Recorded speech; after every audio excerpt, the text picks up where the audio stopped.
Hello, I'm Shirley Romaine, your host for New Playwrights, a program based on a one-act play competition which was sponsored by the Public Access Television Corporation and the North Shore Community Arts Center. It is our hope that it will become an annual event to find and introduce talented new playwrights. The competition generated a lot of enthusiasm. We had many submissions. Sense and Censorability, which you are about to see, was selected as a winning play. It will be done as a staged reading, which is a form we think lends itself very well to television. The director and the actors are from the professional worlds of the theater and television, as were the competition judges. I'd like to invite you to join me following the presentation of the play when I will be doing an interview with the author, John Haney. And now, Sense and Censorability.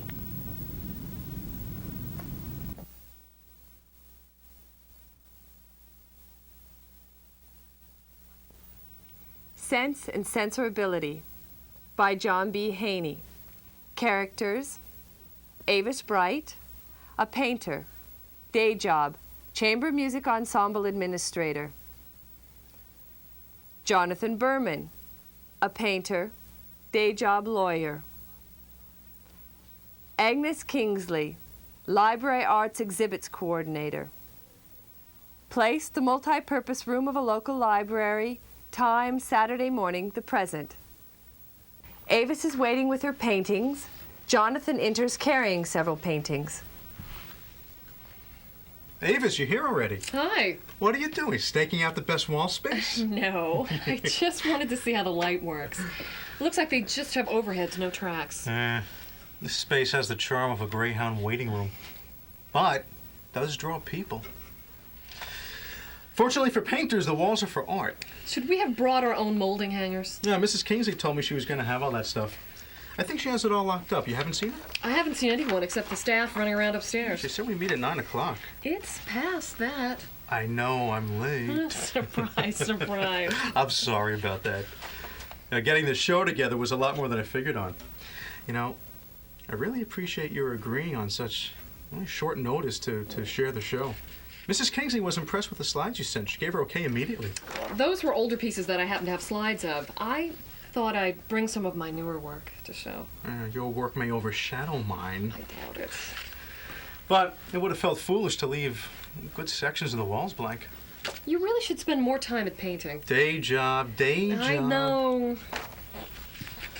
Oh, you're here already. Hello, Mrs. Kingsley. You haven't started, have you? No, you've got all the hooks, I think. But I said we would start at 9:30. No, I thought I understood 9 o'clock. No, 9:30. And this is your friend? Yes, this is Avis Bright. Avis, meet the exhibits coordinator, Agnes Kingsley. I'm glad to meet you. I liked your slides. And goodness knows we needed a full exhibit. Those were from the show I did at the Evelyn Library last year.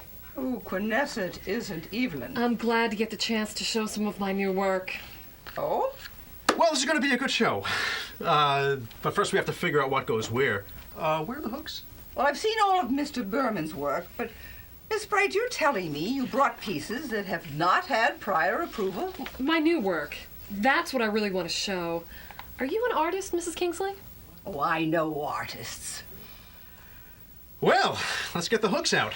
And a ladder. I can't reach those moldings. Just a moment. Miss Bright, where are the paintings you plan to put up? I have 4 here. I was waiting for Jonathan so we could determine where they should be placed. I have 4 more in the van if we need them. I do the placing. That is the functions of the exhibits coordinator. Well, I think we can work this out. We just haven't decided if we should have hers and mine on separate walls or if we should have them together. It can go either way. I want to see her paintings. Well, I was just looking at that one against that wall. The light's about the same everywhere. Oh. Oh. Oh, no. No, no. What? Oh, look at it. What are you driving at? The people in it don't have any clothes. News usually don't. Oh, please.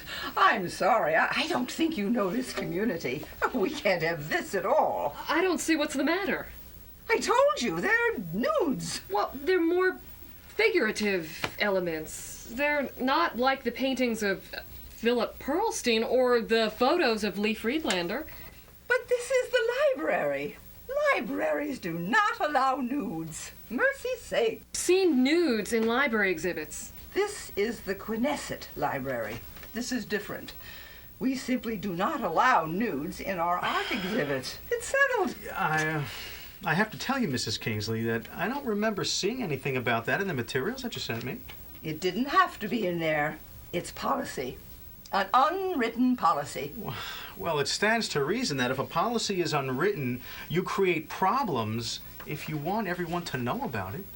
It goes without saying that in a library you have standards of community decency. I know what I exhibited in the Evelyn Library. I told you Knesset is not Evelyn. Why, there are people in this community who would take one look at your paintings and start a demonstration. That seems a little extreme. You live here, Mr. Berman. Remember the summer reading program where there was one book that contained a passage about teenagers having sex?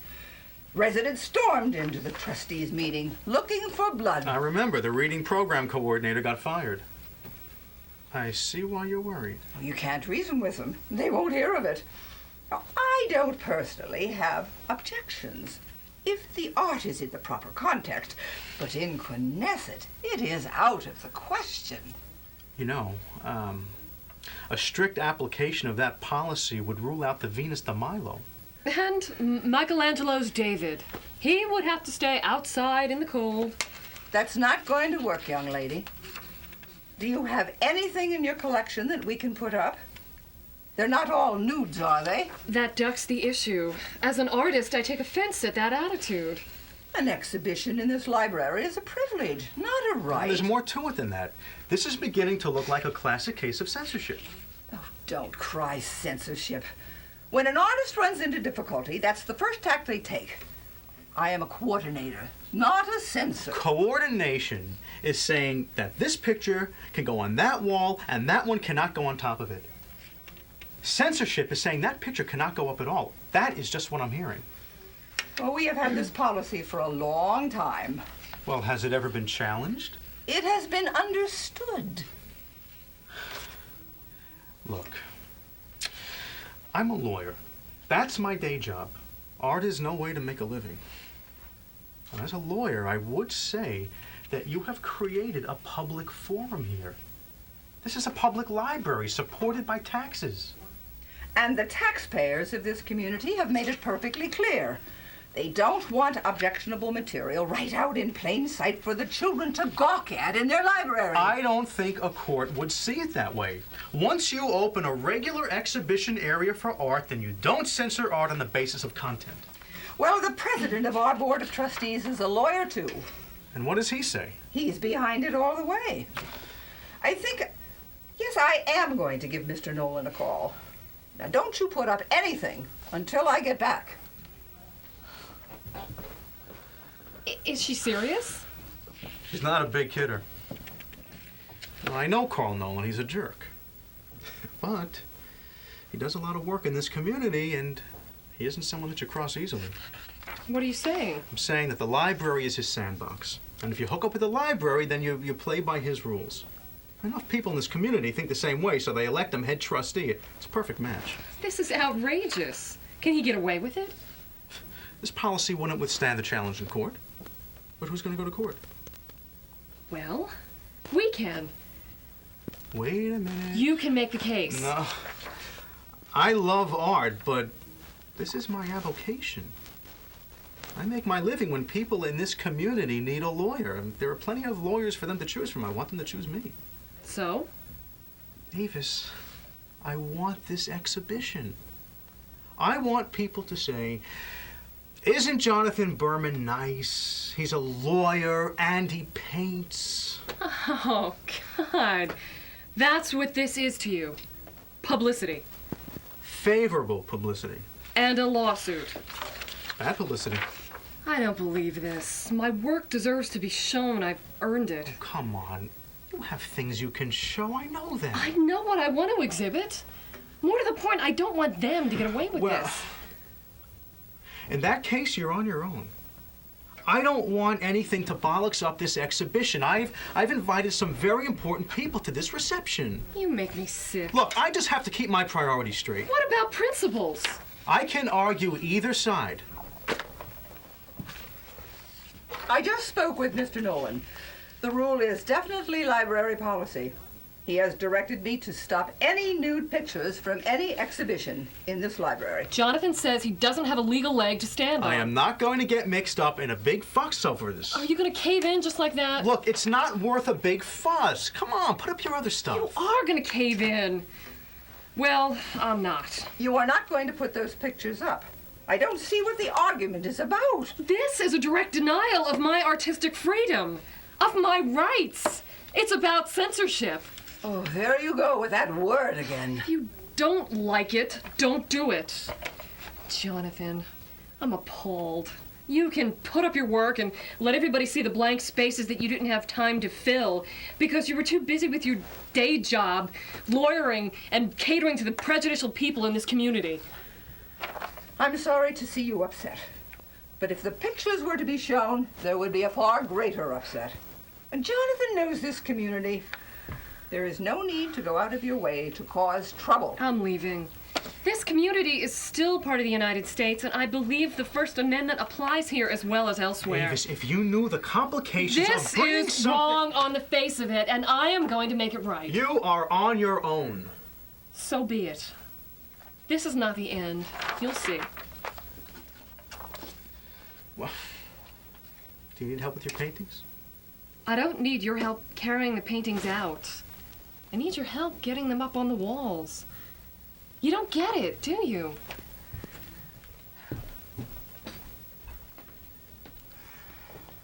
Well, that's the end of that. Not if you know Avis.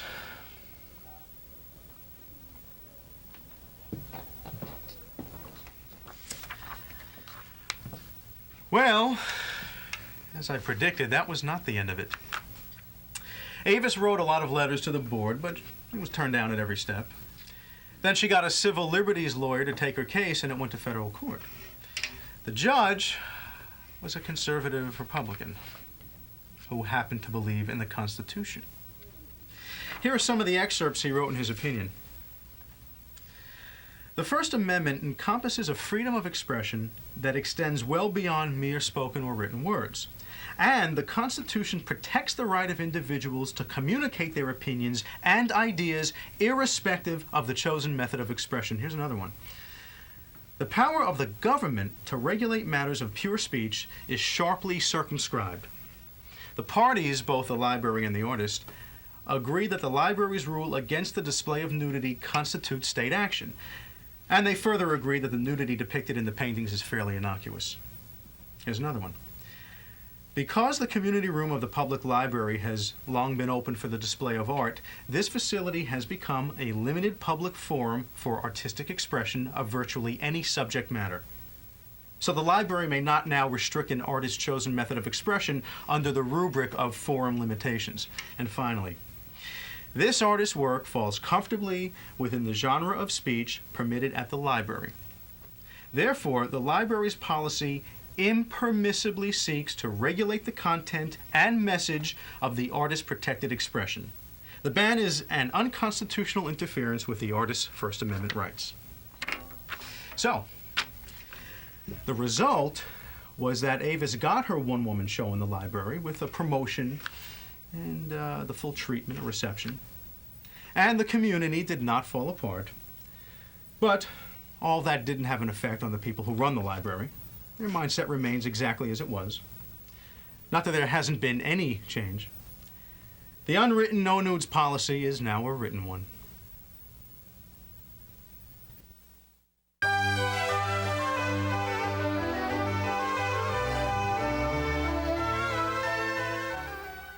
Hello again.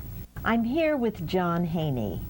He is a resident of Manhasset, Long Island. He is a professor of communications at Queens College, and he is a writer of feature articles, opinion pieces, short stories, and now plays.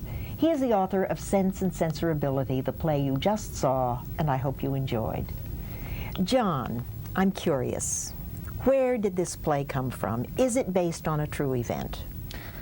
Shirley, it's closer to actual events than the movie Fargo, but not as accurate as the TV movie about the Texas cheerleader mom who tried to kill off her daughter's competition. That's good to know. Actually, there were events that happened. There was an artist and in the Manhasset Public Library, that's the community where I am, and she was to help out with an exhibit in May of 1992. She was told that certain pictures, 4 of them, could not go up on the walls, and it started a whole chain of events that ended up with the court decision that we heard portions of in this play.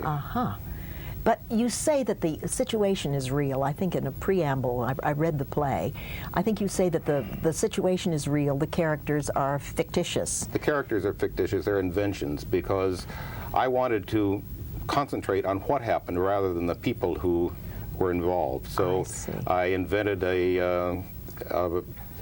an artist who was a lawyer who, that was a fabrication, and other things about the people. In other words, we're not dealing with real personalities, but events that went about. Events that went on, and you kind of set it up so that those people would dramatize what it was you wanted to say. Well, I had 10 minutes. That was this contest. 10 minutes is a short amount of time. War and Peace can't. I realize so that. I focused on one happening. But let me ask you this. How did you get involved? I was a resident of Manhasset, and I knew some people who were leaders in the Long Island Coalition Against Censorship. That's an organization of libraries and colleges and other groups to make sure that there's freedom of information in our institutions. It came out of the Island Trees Library incident some years ago. Yes, I remember that. These are institutions that belong. Well, they knew about this event in Manhasset because the artist who was denied the exhibition turned to them for help, and I was the inside agitator. I was from Manhasset. It was not just outsiders that were coming in to help her. I see. So you were the inside person. Well, I went to the board. I made several presentations, and I wrote letters, and I talked to the board chairman and so forth, and tried to say there is a reason for having this exhibition, and was it indeed the fact that she wanted to show nudes in her paintings? Was that the issue? That was the reason that the paintings were not allowed to go up. Yes, that's what I mean. The reason that she prevailed was that the library had created a limited public forum for art, and that the nude in Western art is an established essential element, and so then if you open it up for art, this is for art, and that's how it came out. Now, I assume that the case did go to court, as you indicated. It went to federal court in Uniondale. And the ruling was what the play tells us it was. Did it create something of a brouhaha in the community? The ruling did. The show didn't. The show came on in January, and the library was open. It had tea and cookies, and people came to see the exhibit, and it was a very gentle deal because actually I think everyone agreed that the paintings themselves were innocuous. This was not Lee Freelander. It was not Philip Pearlstein. It was not Robert Mapplethorpe. It was a very kind of dreamlike paintings that had a nude element. But there was this very rigorously enforced unwritten rule of no nudity in the art exhibits, and the coordinator said these paintings could not go up, and that's how it came about. I see. Now, I'm not clear. You said tea and cookies, but what was shown? Were these paintings shown as a result of the court ruling? Oh, tea and cookies were simply to make people more hospitable. No, but I'm saying the walls were covered with her paintings. Oh, they were? All 4 paintings, including the ones that were the point of issue, because the library had offered the artist an exhibition without the 4 paintings, but she wanted with these 4 paintings. So that was the issue. I see. So and there was not a community brouhaha. There was it kind of passed. I'm sure that any children who went into the community room at that time is like the wallpaper. Yeah, probably.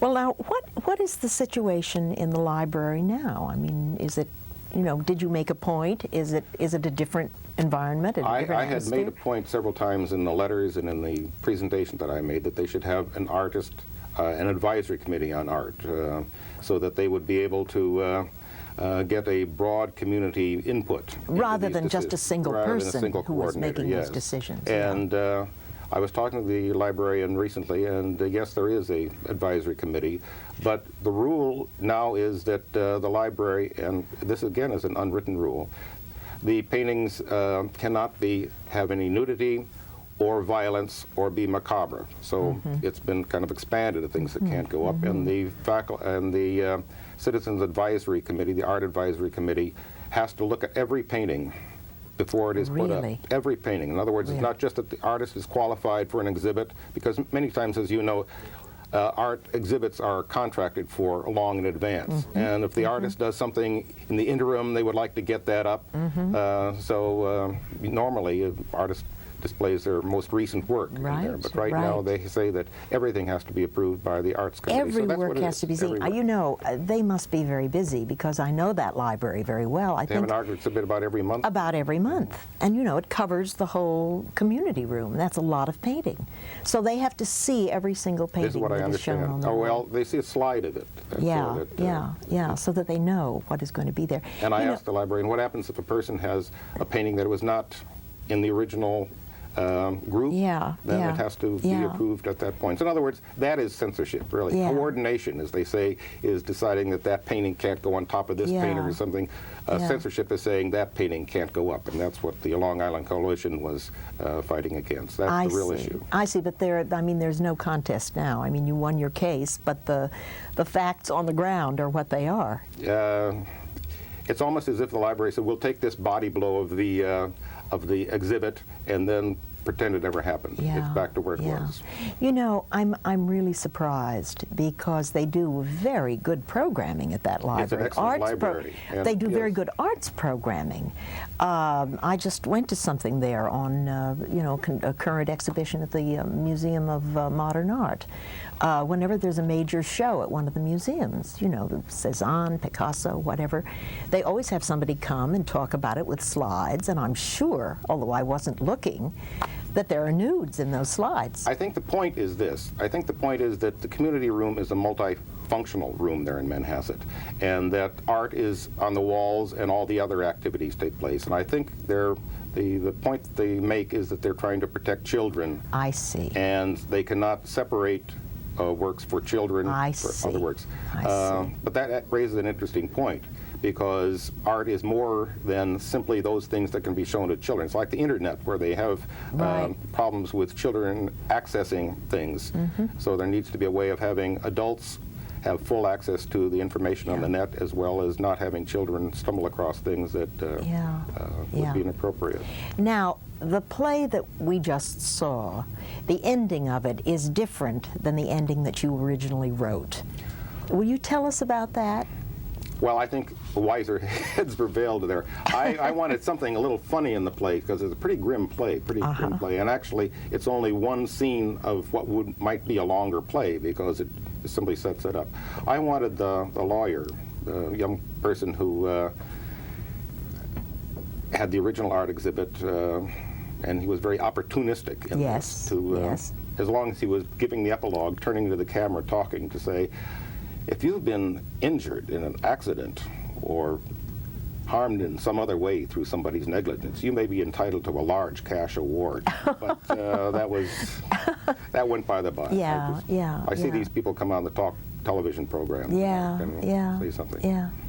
Well, it's really a very, very interesting play, and certainly something that speaks to us, you know, now. Well, it comes out of the community, you know. Public access television enables people in the community to have a say, so that the television dramas don't have to be about something in California or some other place. That's right. This local community. That's right. You've done a lot of other kinds of writing. How is playwriting different for you? Playwriting means that I can play all the characters. I can I can look at a blank area and fill them with people, and I can have them say what I want. Sometimes I think of good things in real life after the event has taken place. Like, I'm sure tonight I'll think of some nice answers I should have said to your questions, but it's too late. These are pretty good. But as a playwright, you can say, hey, I can put them in there. So that's different. Sure, you have a kind of control that you don't have then you've in got other then you've got to have things happen. For example, I wanted to get the the coordinator out of the play so the two could have a discussion. Well, you can't just drop her. She had to go off to make a telephone call and come back. So that's things can be handled. So it was fun. Yeah.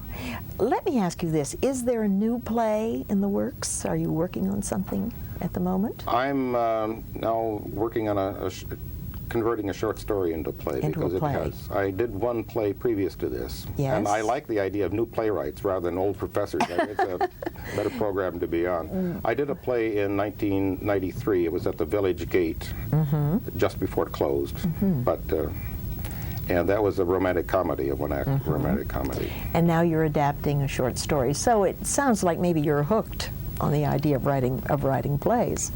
Well, I'm in a writing group that meets in Morningside Heights, and every week we have to come in with something. So that's a good way Absolutely. of saying produce during this week. Absolutely. And I you think- get a reaction from real people Yeah, to things, so yeah, it's very which is very So good. they went over this play and suggested that some characters be more sympathetic and that it be changed in certain ways. So it was a good thing to have. Yeah, I think you raised a point that was very interesting that our audience may not know, which is that one of the restrictions for this competition was that the play be, have 3 characters, perhaps? 2 or 3 characters in 10 minutes. And 10 minutes. And So you really have to pack a lot into that, into that amount of time.